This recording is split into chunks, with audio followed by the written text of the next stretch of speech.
Hi everyone. ఈరోజు delivery అయిన ఒక పేషెంట్ వచ్చింది. పేషెంట్ బాధ, వాళ్ళ అమ్మమ్మ ఏమీ ఫుడ్ పెట్టట్లేదు. ఎంత మోసమా?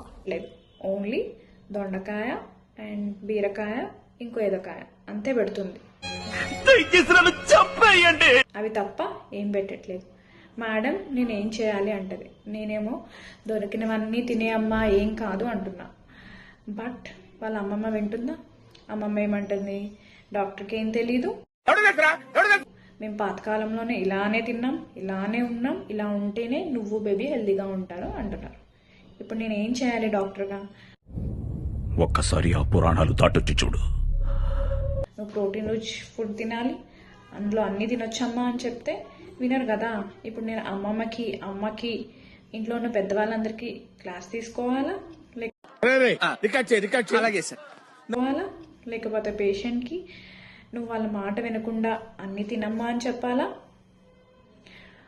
ఆర్ మీరే చెప్పండి, పథ్యం చేస్తే బెనిఫిట్స్ ఉన్నాయా? మీలో ఎంతమంది చేశారు? ఏం బెనిఫిట్స్ ఉన్నాయి? Please comment.